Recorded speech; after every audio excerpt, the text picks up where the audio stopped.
Good morning students. मैं आपकी Hindi teacher. बच्चों, आज आपके वीडियो का विषय है पासा पलट गया।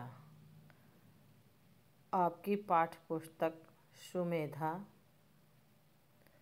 पाठ 6 पासा पलट गया नामक चित्रात्मक कहानी के विषय में आज आप जानकारी प्राप्त करेंगे। यह कहानी एक छोटे से गांव में रहने वाले गरीब किसान पर आधारित है, जो बहुत गरीब रहता है। उसके 2 बेटे हैं और जिसमें एक बेटा बहुत चालाक, एक बहुत सीधा। उसी से आधारित उस कहानी से एक प्रेरणा मिली है, जो इस पाठ के अभी बताने पर वीडियो में पता चलेगा। इस कहानी का मुख्य उद्देश्य है कि यह बताना लालच व चालाकी से किसी को जीत नहीं सकते या किसी की जीत नहीं होती। दूसरा उद्देश्य है, कहानी का दूसरा उद्देश्य यह है कि धूर्त के साथ धूर्त नहीं बनना चाहिए, बल्कि ऐसे व्यक्ति से सतर्क रहकर रहना चाहिए। यह चित्रात्मक कहानी हमें यह चित्रात्मक कथा हमें यह संदेश देती है कि हम जैसा बीज बोते हैं वैसा ही फल काट हमें मिलता है, यानी फसल भी वैसे ही होती, अर्थात जैसा कार्य करेंगे वैसे ही फल प्राप्त होगा।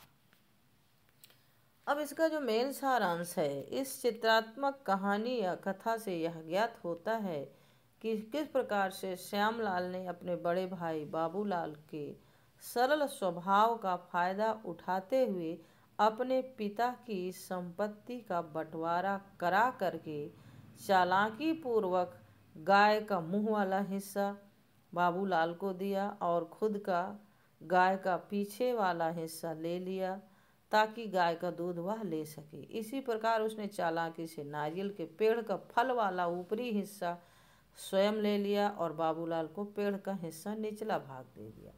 और चादर को भी उसने दिन में बाबूलाल को रखने के लिए दिया और रात को सोते समय ओढ़ने के लिए स्वयं रखने का फैसला किया। तो इस प्रकार से उसने हर जगह अपना फायदा देखा और अपने बड़े भाई के सरल और सीधे स्वभाव का फायदा उठाना।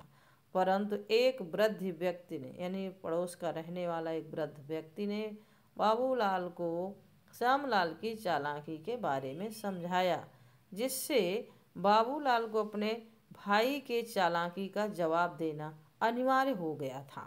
और उसने भी श्यामलाल की चालाकी का जवाब चालाकी से ही दिया और अंततः श्यामलाल को अपनी चालाकी का एहसास हुआ और उसने अपने भाई से क्षमा मांगी और उसने फिर से अपने भाई के साथ हिलजुल कर सुखीपूर्वक जीवन बिताने का निश्चय किया।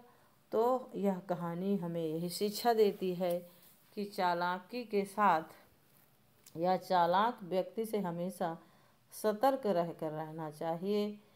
तो उसके साथ स्वयं धूर्त नहीं बनना चाहिए, बल्कि उसका जवाब उसी भाषा में देकर ही उससे जीता जा सकता है, जैसे यह कहानी में हमें शिक्षा प्राप्त हुई है। तो बच्चों, इस कहानी का मतलब उद्देश्य यही है कि चालाकी और धूर्त व्यक्ति के साथ वैसा ही न बनकर, बल्कि उसका जवाब उसी से चुपचाप दिमाग और बुद्धिमत्ता से देना चाहिए।